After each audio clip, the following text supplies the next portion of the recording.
Bab 542 Gunung yang buruk dan perairan yang deras memunculkan orang-orang yang sulit diatur, halaman 1/4.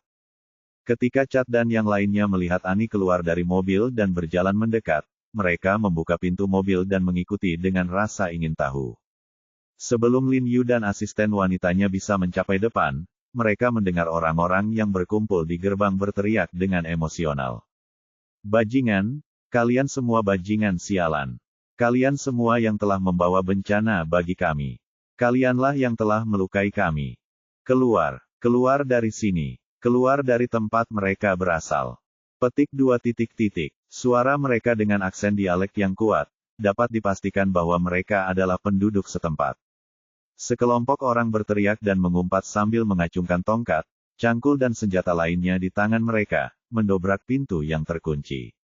Orang di depan menarik keras gerbang besi hijau itu, merobeknya dengan suara keras. Jika pintunya terkunci, mereka akan bergegas masuk seperti air pasang. Di dalam gerbang besi, ada barisan tentara bersenjata berdiri sambil memegang senapan dan dengan dingin menghadap kerumunan pembuat onar. Lin Yu terkejut saat melihat pemandangan ini. Dia tidak menyangka bahwa penduduk lokal ini akan berani datang ke kamp militer untuk menimbulkan masalah. Meskipun dia tidak mengetahui alasan spesifiknya, Lin Yu secara kasar dapat menebak bahwa itu mungkin terkait dengan kejadian virus ini. Dia, "Tolong mundur, hati-hati mereka menyakitimu." Melihat kerumunan yang bersemangat di depannya, Annie mengerutkan kening dan menarik Lin Yu kembali untuk berdiri, terlihat sedikit panik. Dilihat dari jumlah orangnya, mungkin ada ratusan orang dalam kelompok ini. "Tidak apa-apa, jangan khawatir." Lin Yu tersenyum tipis pada Annie dan menyuruhnya untuk tidak gugup. "Saya ulangi, tolong segera evakuasi. Tolong segera evakuasi." Seorang pria dengan pangkat kapten di pundaknya di dalam gerbang besi berkata dengan wajah cemberut sambil melihat kerumunan yang berteriak di luar, "Jika tidak, jangan salahkan kami atas hal ini, menggunakan kekuatan." Kata-katanya begitu jatuh, prajurit di sampingnya segera memanggul senjatanya dengan rapi, dan beberapa suara gemerincing, gemerincing, gemerincing terdengar pada saat yang bersamaan. "Ayo, pukul kepalaku, ayo." Di depan gerbang, seorang pria botak menempelkan kepalanya ke celah pagar besi dan meraung keras. "Benar, tembaklah jika kamu bisa. Pokoknya, jika kamu membunuh satu atau dua dari kami saja." Petik 2. "Ayo, tembak kami. Jika kamu bisa, tembak kami semua. Sudah waktunya untuk membunuh 100 dari kami. Kalian hanyalah sekelompok orang iblis yang membunuh tanpa mengedipkan mata." Kerumunan di belakang mereka segera mulai berteriak kegirangan. Gerbang besi saling bertabrakan, dan banyak orang mengambil batu dan melemparkannya ke dalam. Sekelompok tentara hanya bisa menundukkan kepala dengan tergesa-gesa. Kapten di dalam sangat marah ketika dia melihat pemandangan ini sehingga wajahnya pucat, dan giginya gatal karena marah. Jika dia tidak menerima perintah dari atasannya, dia akan menghajar orang-orang nakal ini hingga jatuh ke tanah. "Letakkan senjatamu, turunkan senjatamu untukku." Pada saat ini, terdengar teriakan keras, dan sekelompok tentara berseragam militer terlihat berjalan keluar dari kompleks kamp militer wajah persegi. Wajahnya muram, seperti pelat besi yang tertutup es. Lin Yu melirik pangkat militer di bahunya dan sedikit terkejut. Tanpa diduga, yang disandang pria ini sebenarnya adalah seorang kolonel senior, yang jelas merupakan kader di tingkat divisi. Jika memang ada tentara setingkat ini yang tak terhitung jumlahnya di ibu kota, tetapi jika mereka ditempatkan di daerah pegunungan terpencil dengan kondisi sulit, mereka sangatlah langka. Karena orang-orang setingkat kolonel senior pun hadir secara langsung, hal ini menunjukkan betapa pentingnya latihan militer ini. Senjata di tanganmu digunakan untuk membidik musuh, bukan rekan senegaramu. Kolonel Parubaya itu berjalan mendekat dan dengan dingin memarahi kapten dan sekelompok tentara. Sekelompok tentara segera meletakkan senjatanya. Suasana hati penonton di luar tiba-tiba sedikit rileks, namun mereka tetap terus berteriak. Mereka juga bisa melihat bahwa pejabat yang keluar kali ini jauh lebih tua. "Teman-teman, jangan bersemangat, harap diam, dengarkan aku, tolong dengarkan aku."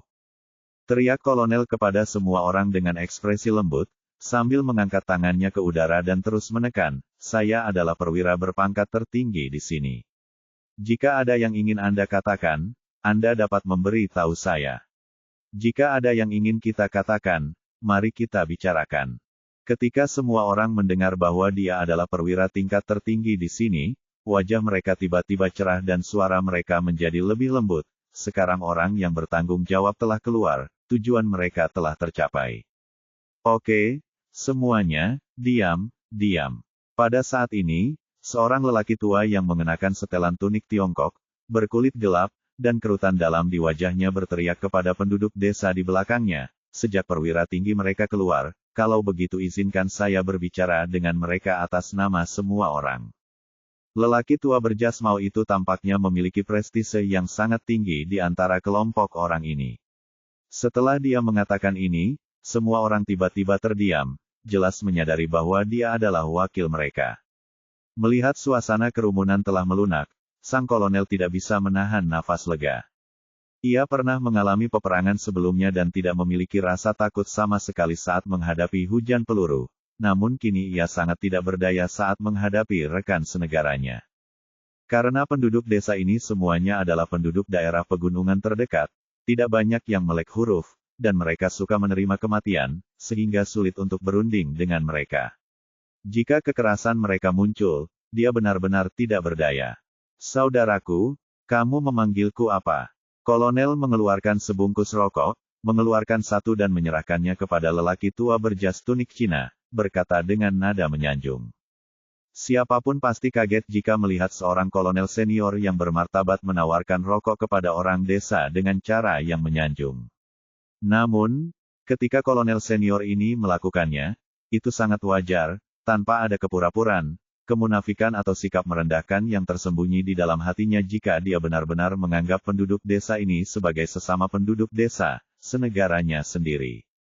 Orang tua itu mengambil rokoknya, menunggu kolonel menyalakannya, menghisapnya beberapa kali, lalu berkata, saya adalah kepala desa-desa Sijiawu di Hausan, dan orang-orang yang hadir semuanya adalah penduduk desa dari beberapa desa terdekat. Karena kepala desa orang lain sedang sakit atau meninggal karena sakit, maka di antara masyarakat yang hadir, dialah satu-satunya kepala desa, dan semua orang dengan sendirinya mengenalinya sebagai pemimpin. Oh, ternyata kamu adalah kepala desa Sijiawu, desa terbesar di wilayah itu. Sungguh tidak sopan. Kolonel dengan cepat berjabat tangan dengan lelaki tua itu sambil tersenyum, dan berkata dengan penuh kasih sayang dan rasional, kakak, kamu juga kepala desa.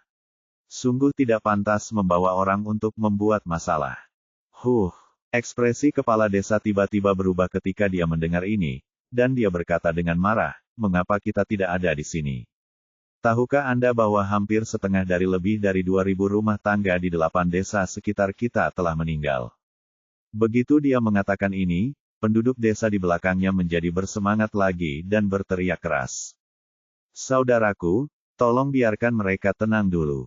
Kolonel menghela nafas dan berkata tanpa daya, tidak lagi, ada yang ingin kita bicarakan. Kepala desa melambai kepada penduduk desa di belakangnya, dan sekelompok orang menjadi diam. Kolonel itu mengerutkan kening dan berbisik kepada kepala desa dengan cemas, saudaraku, bukankah terakhir kali saya memberitahu penduduk desa bahwa infeksi virus terjadi secara tiba-tiba dan kami lengah? Jujur saja, ratusan tentara di pasukan kita punya telah terinfeksi virus ini. Bab 542 Gunung yang buruk dan perairan yang deras memunculkan orang-orang yang sulit diatur, halaman 2/4. Kamu pantas mendapatkannya. Wajah kepala desa tiba-tiba menjadi dingin, dia menghela nafas dengan keras, dan berkata dengan marah, itu karena kamu menerbangkan pesawat dan menembakkan meriam di sini, dan membuat marah para dewa gunung, sehingga para dewa gunung akan menghukum kami dengan penyakit aneh ini. Ya, itu karena bencana yang kamu sebabkan. Kalian pantas mati. Tanda seru. Yang memalukan adalah kamu dan kami dihukum oleh dewa gunung. Tidak menghormati dewa gunung. Ketika penduduk desa mendengar apa yang dikatakan kepala desa, mereka segera berteriak dan mengumpat, terlihat sangat marah. Ketika kolonel mendengar mereka menyebut dewa gunung, dia tidak bisa menahan diri untuk tidak menggelengkan kepalanya dan menangis serta tertawa. Dia sangat tidak berdaya dan berkata kepada mereka, "Teman-teman, saya sudah bilang bahwa tidak ada dewa gunung sama sekali." Ketua, orang-orang di sini percaya pada dewa gunung. Tidak ada gunanya menjelaskan kepada mereka. Seorang kader setingkat letnan kolonel di belakangnya datang dan berkata kepadanya, "Karena medan yang rumit di sini, agak terisolasi dan tertinggal dari perkembangan dunia luar. Ilmu pengetahuan, teknologi dan konsep juga relatif terbelakang, yang mengarah pada pemikiran bodoh mereka untuk mempercayai dewa gunung. Faktanya, dengan berkembangnya desa mereka, konsep mereka tentang dewa gunung semakin melemah. Namun munculnya infeksi virus ini membuat mereka kembali menganut kepercayaan feodal dan terbelakang. Para prajurit ini mengganggu para dewa gunung, jadi mereka menghukum mereka dengan bencana. Hal ini tidak bisa terlalu keras bagi mereka. Bagaimanapun, umat manusia sudah seperti ini selama ribuan tahun. Ketika terjadi bencana dan kekacauan yang tidak dapat diselesaikan, mereka akan menaruh harapan mereka pada kekuatan ilahi dan surga. Mendengar sang kolonel berani menyangkal dewa gunung, sekelompok penduduk desa menjadi semakin marah dan kembali berteriak keras, tampak sangat marah. "Teman-teman, dengarkan saya." Setelah melihat ini, kolonel buru-buru menghibur semua orang. "Kami sekarang memiliki sejumlah pil yang dapat mengandung virus. Demi kehati-hatian, saya tidak punya jumlah yang banyak untuk kami saat ini. Penduduk desa akan membagikannya dan membiarkan tentara di kamp militer kami mengambilnya terlebih dahulu. Setelah mereka mencobanya dan itu benar-benar efektif, saya akan membagikannya kepada semua orang." Petik 2. "Kami tidak percaya padamu." Pria yang sebelumnya berdiri dan bergegas ke arah kolonel.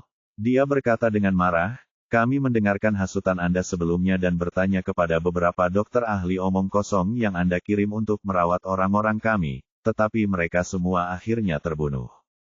Aku tidak percaya padamu, orang-orang kami. Merekalah yang dibunuh olehmu. Dokter-dokter ahli itu adalah orang-orang yang pantas mati. Jika semua orang yang mereka lihat mati, mereka pastilah penjelmaan iblis kepada dewa gunung.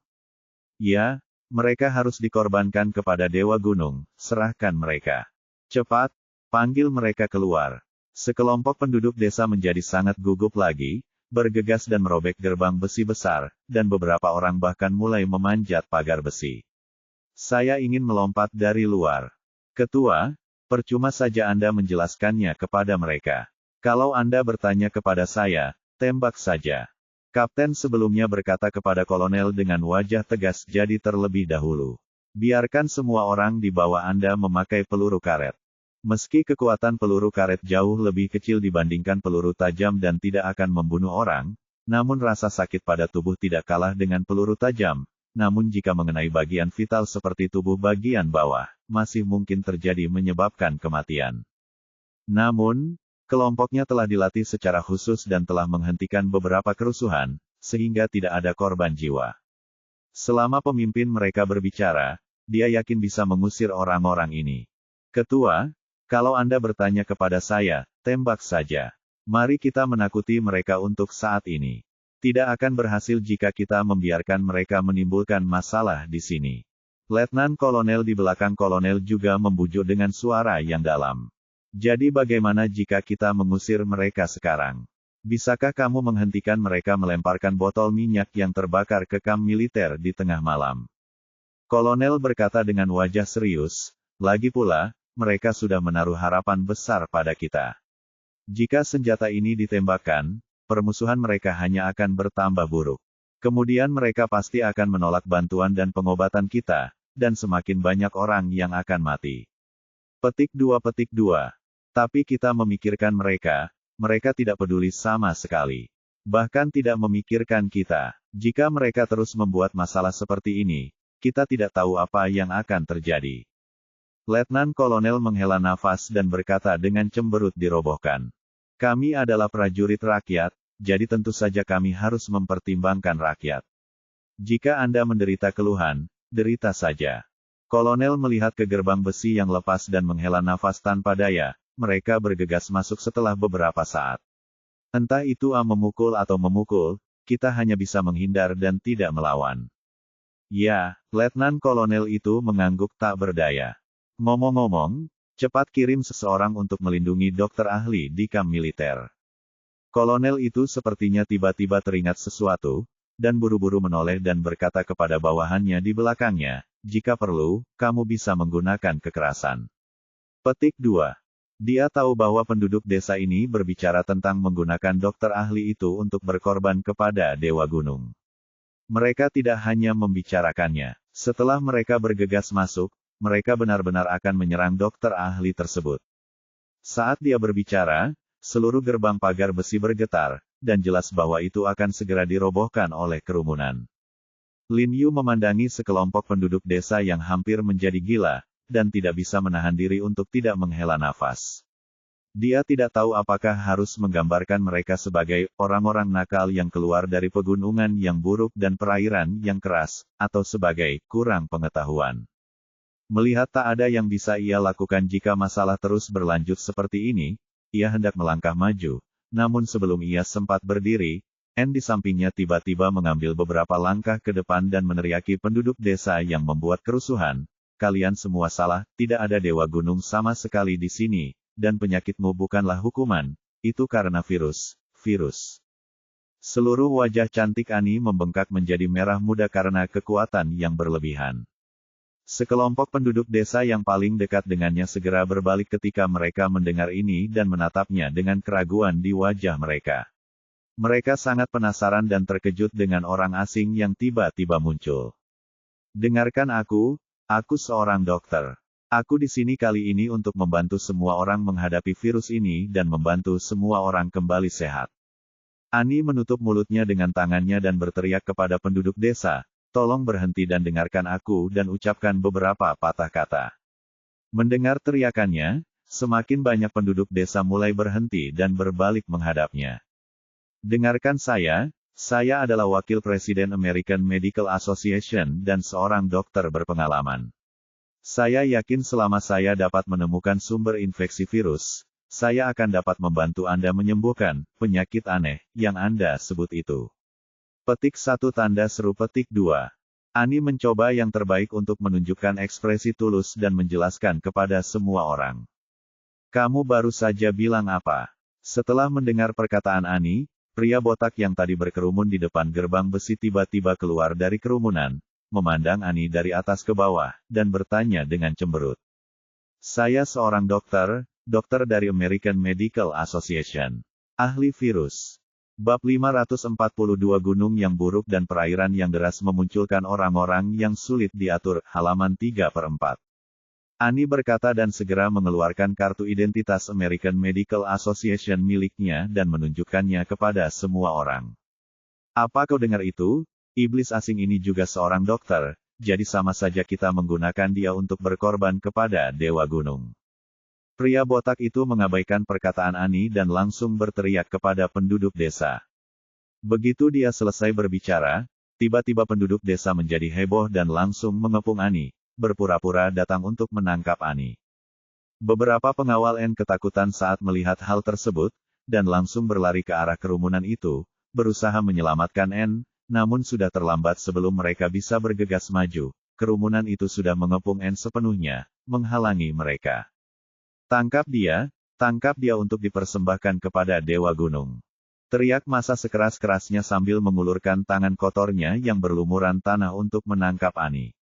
Ah, mundur, kalian semua mundur. N sangat ketakutan hingga wajahnya menjadi pucat. Dia sudah berhadapan dengan masyarakat kelas atas yang sopan sejak dia masih kecil. Dia belum pernah melihat postur seperti itu sebelumnya, wajah kasar dan wajah terentang berkerumun. Dia benar-benar ketakutan dengan telapak tangan hitam yang datang, dan dia tidak bisa menahan perasaan putus asa yang sangat besar di dalam hatinya. Tetapi saat dia melihat bahwa dia akan ditangkap oleh semua orang, sesosok tiba-tiba jatuh dari langit, dan kemudian ditendang dengan dua kaki yang tajam, merobohkan sebagian besar orang di depannya. Tekanan di sekitar Ani tiba-tiba mereda. Dia segera berbalik dan melihat sosok itu. Wajah Lin Yu dingin, dia tiba-tiba memeluknya, membalikkan tubuhnya, dan kemudian mengusirnya. Seorang pria yang datang dari belakang ditendang dengan keras dan jatuh ke tanah di tengah kerumunan. Siapapun yang muncul lagi, jangan salahkan aku karena bersikap kasar. Lin Yu memutar pergelangan tangannya, dan dia tidak tahu kapan ada kertas jimat kuning di tangannya, dan kertas jimat itu segera keluar. Ada semburan api yang sangat besar, dan kemudian melintas. Penduduk desa tiba-tiba ketakutan ketika mereka melihat pemandangan aneh ini, dan kemudian mereka terdiam, menatap Lin Yu dengan rasa takut di mata mereka. Ani sangat ketakutan hingga dia meringkuk erat di pelukan Lin Yu. Wajahnya pucat dan dia tidak berani mengungkapkan amarahnya. Namun, dia segera tenang, karena merasakan hangatnya dada Lin Yu, dia merasakan perasaan yang dalam di hatinya, rasa aman. Lin Yu memeluk Ani erat-erat dan menatap dingin ke arah orang-orang di sekitarnya, matanya seperti belati, yang membuat takut semua orang dan mundur selangkah. Siapa kamu? Pria botak itu sadar lebih dulu, dengan cepat mengambil langkah ke depan, menunjuk ke arah Lin Yu dan mengutuk, apa yang ada di tanganmu tadi? Pendeta Tao, ritual. Pada saat ini, kepala desa Sijiawu segera memarahi pria botak itu, berdiri, memandang Lin Yu, dan berkata dengan hormat, Tuan kecil, yang baru saja Anda pegang adalah Sang Tao kertas jimat Zheng Sai Chong. Petik 2. Itu benar. Lin Yu tersenyum ringan padanya, mengetahui bahwa dia menganggap dirinya sebagai pendeta Tao. Tuan Tao kecil, saya tidak sopan. Ekspresi kepala desa berubah ketika dia mendengar ini, dan dia membungkuk kepada Lin Yu dengan penuh hormat. Kepala desa, jangan tertipu olehnya. Pria botak itu memuntahkan dahak kuning kental ke tanah, menatap Lin Yu dengan dingin, dan berkata, bagaimana anak ini terlihat seperti pendeta Tao. Bangun! Kepala desa mengerutkan kening dan memarahinya dengan marah, lalu menoleh ke Lin Yu dan bertanya dengan penuh semangat, Tao kecil. Kamu di sini untuk membantu penduduk desa kami mengusir roh jahat. Dia pernah melihatnya pada seorang pendeta Tao yang sangat kuat ketika dia masih muda. Itu adalah keterampilan yang sangat kuat, jadi dia menyimpulkan bahwa Lin Yu bukanlah orang biasa. Memang benar aku di sini untuk membantumu, tapi aku bukan pendeta Tao. Lin Yu meliriknya dan tersenyum ringan. Memang benar dia mengetahui seni mistik, tapi pada dasarnya dia berbeda dari pendeta Tao yang hanya bisa berpura-pura menjadi dewa dan hantu. Bagaimana, kepala desa, izinkan saya mengatakan bahwa orang ini bukan pendeta Tao. Ekspresi pria botak itu menjadi bersemangat dan dia berkata dengan tergesa-gesa. Kamu bukan pendeta Tao. Kepala desa juga terlihat sangat terkejut dan berkata dengan heran, lalu bagaimana kamu bisa membantu kami? Temanku baru saja mengatakan bahwa situasi di desamu disebabkan oleh infeksi virus dan tidak ada hubungannya dengan Dewa Gunung. Lin Yu melihat mereka, dia berkata dengan tenang, dan saya adalah seorang dokter pengobatan Tiongkok dengan keterampilan medis yang baik, jadi saya secara alami dapat membantu Anda. Pengobatan Tiongkok. Kepala desa mengerutkan kening dan menatap Lin Yu. Penduduk desa lainnya juga melirik Lin Yu, menundukkan kepala dan membisikkan beberapa kata kejutan, menatap Lin Yu dengan kekaguman yang sama seperti sebelumnya. Yang sangat berbeda dengan orang-orang modern di kota-kota besar adalah ketika mereka mendengar kata pengobatan Tiongkok, mereka tidak menunjukkan sedikitpun rasa meremehkan atau meremehkan Lin Yu dan praktisi pengobatan Tiongkok dokter pengobatan Tiongkok. Setelah itu, permusuhan menjadi lebih ringan. Karena nenek moyang mereka telah melihat pengobatan Tiongkok untuk penyakit mereka selama beberapa generasi, dan pengobatan Tiongkok di sini sangat murni, dan banyak dari mereka mengetahui seni Zuyuxi, jadi mereka secara alami sangat menghormati pengobatan Tiongkok rumit dan sulit dipelajari. Hal ini berkembang, dokter pengobatan Tiongkok di sini juga mulai menurun. Lin Yu sepertinya menyadari rasa hormat mereka terhadap pengobatan Tiongkok, dan mau tidak mau merasakan sedikit kenyamanan di hatinya. Ini adalah pertama kalinya dia mendapat penegasan sebesar itu dari pihak lain setelah mengucapkan kata pengobatan Tiongkok, jadi dia membenci orang-orang ini. Rasanya sedikit lebih baik, dan saya ingin lebih membantu mereka menyembuhkan virus ini. Kalau begitu beritahu saya, bagaimana Anda akan membantu kami mengobati penyakit kami? Kepala desa memandang Lin Yu dengan sedikit keraguan, dan nadanya jelas penuh keraguan. Meskipun semua orang di sini menghormati pengobatan Tiongkok, mereka tahu bahasa Mandarin itu dokter pengobatan hanya dapat mencapai kesuksesan setelah usia tertentu. Mereka secara alami skeptis terhadap Lin Yu, seorang dokter pengobatan muda Tiongkok. Teman saya baru saja mengatakan bahwa kami harus mencari sumber penularannya terlebih dahulu. Jika Anda dapat membantu kami menemukan sumber penularan virus ini secepatnya, maka dengan sendirinya kami akan dapat mengobati Anda secepatnya. Yu memandang mereka dengan sabar menjelaskan. Ia baru saja mengamatinya saat mendaki gunung. Medan di sini rumit, dengan pegunungan dan jurang, serta beragam tumbuhan dan hewan. Tidak mungkin mereka menemukan sumber penularan virus dalam waktu singkat. Namun, jika mereka mendapat bantuan dari masyarakat setempat, waktu yang mereka perlukan untuk menemukan sumber penularan pasti akan jauh lebih singkat. Jadi Lin Yu membutuhkan bantuan dari penduduk desa ini. Kepala desa, jangan dengarkan omong kosongnya, dia masih sangat muda, bagaimana keterampilan medisnya bisa begitu bagus. Pria botak itu berdiri dan berkata kepada kepala desa, saya curiga dia dipekerjakan oleh tentara ini sebagai satu sen yang sengaja membodohi kita. Ya, kepala desa, menurutku lelaki botak itu benar. Jalan naik turun gunung diblokir oleh tentara ini. Jika mereka bukan kaki tangan para prajurit ini, bagaimana mereka bisa datang di sini? Di tengah kerumunan, seorang pemuda yang relatif cerdik juga dengan cepat berbicara kepada kepala desa. Kepala desa tampak murung, dan merasa bahwa perkataan pria botak dan pemuda ini masuk akal. Dia memandang Lin Yu dengan ekspresi ragu-ragu, seolah sedang memikirkan sesuatu. Bang! Pada saat ini, suara tembakan keras tiba-tiba terdengar di dekatnya, dan semua orang sangat ketakutan hingga mereka gemetar pada saat yang bersamaan.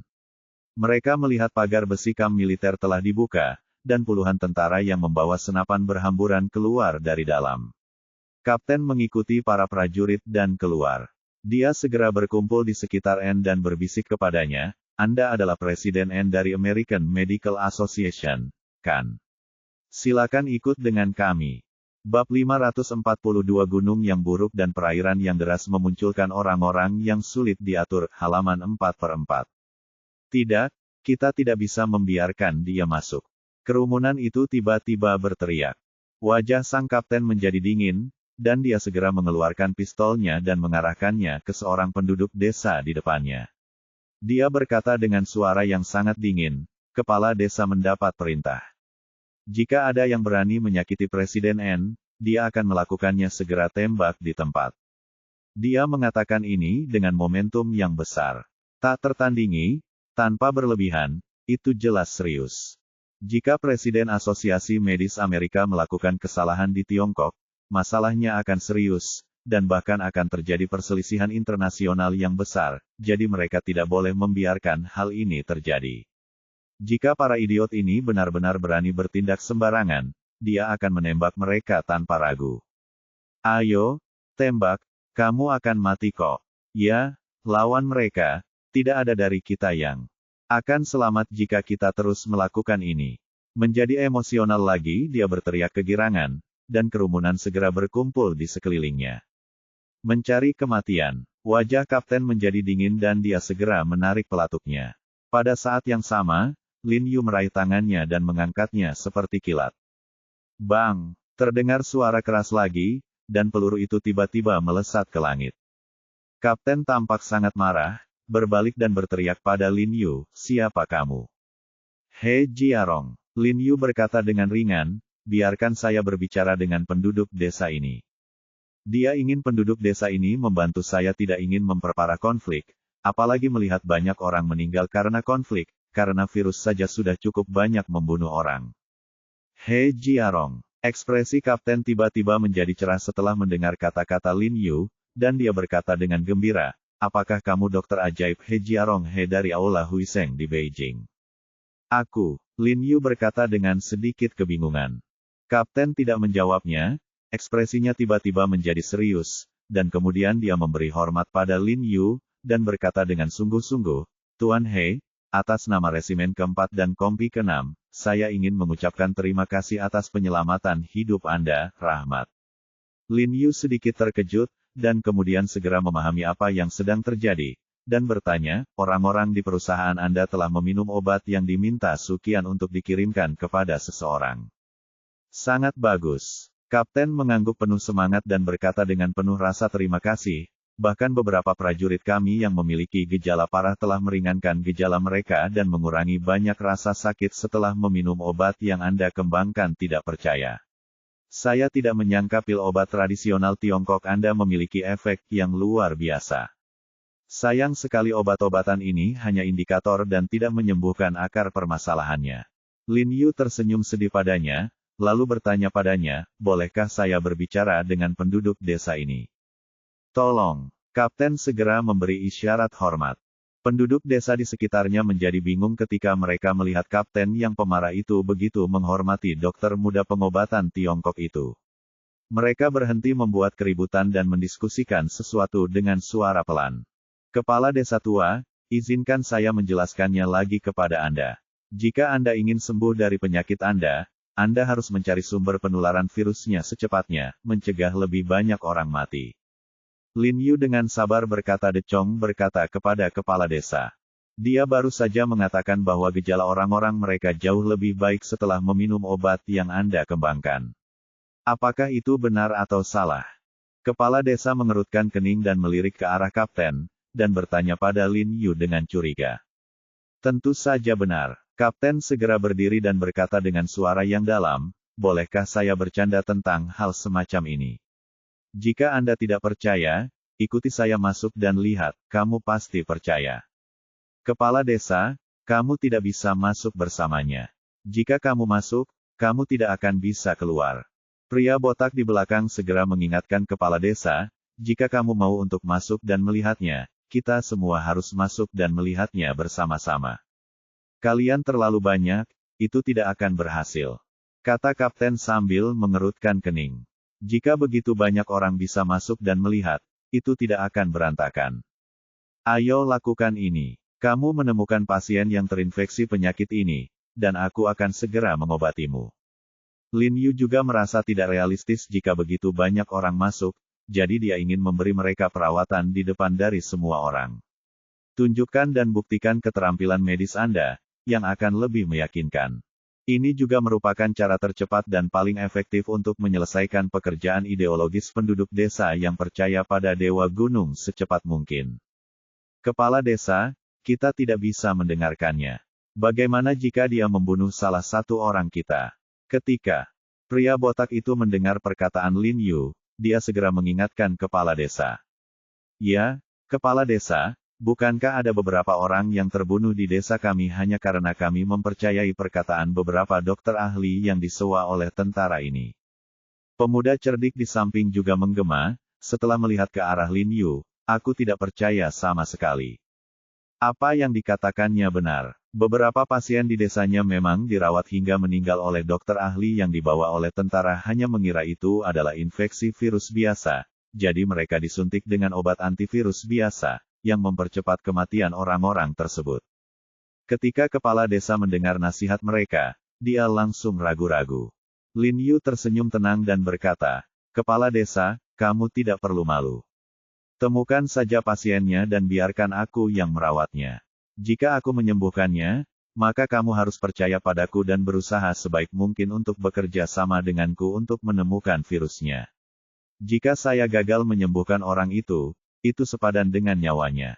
Bagaimana kalau Anda membawa saya untuk berkorban kepada Dewa Gunung? Apa? Ani sangat gugup saat mendengar kata-kata Lin Yu, terlihat cukup panik, dan mendesak dengan tergesa-gesa, tahukah Anda, virus ini sangat mudah berubah, dan kondisi setiap kelompok pasien berbeda. Bisakah Anda merawat kelompok pasien ini dengan baik? Sekelompok pasien. Jika ada kelalaian, maka jangan khawatir, saya tahu. Lin Yu tersenyum padanya, menepuk tangannya dengan lembut, dan berbisik, berkata. Pengingat Ani memang benar. Virus ini terlalu mudah berubah, terus berkembang, dan semakin sulit untuk ditangani. Lin Yu memang memiliki risiko tertentu dalam melakukan hal ini, tetapi dia harus melakukannya. Dia perlu menemukan sumber infeksi virus secepat mungkin, merumuskan rencana pengobatan yang efektif, dan segera kembali untuk merawat Ye Qingmei sesegera mungkin. Oke, ini yang kamu katakan. Kamu tidak akan menyesalinya ketika saatnya tiba. Kepala desa ragu-ragu sejenak. Melihat kepastian Lin Yu, dia mengangguk dan setuju. Desamu tetap dekat, cari pasien. Pria botak di sebelahnya memutar matanya, sepertinya memikirkan sesuatu, dan berkata kepada kepala desa, lepaskan aku tahu situasi di desa kita, desa yang terbaik.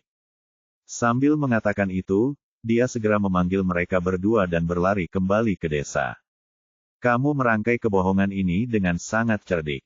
Pada saat ini, suara sarkastik tiba-tiba datang dari belakang Lin Yu, berbicara dalam bahasa Mandarin yang belak-belakan. Lin Yu menoleh ke belakang dengan rasa ingin tahu dan melihat bahwa Cat dari organisasi X lah yang berbicara. Bohong, kamu tidak percaya padaku. Lin Yu tersenyum tipis padanya dan bertanya, melihat itu berarti percaya, bukankah terlalu dini bagimu untuk bertanya? Cat menyipitkan mata ke arah Lin Yu dan mencibir, ini belum pagi, di sini tanpa peralatan atau alat apapun, apa yang Anda gunakan untuk membunuh virus di tubuh pasien? Ya, dengan tangan Anda. Lin Yu tersenyum ringan padanya dan berkata dengan percaya diri.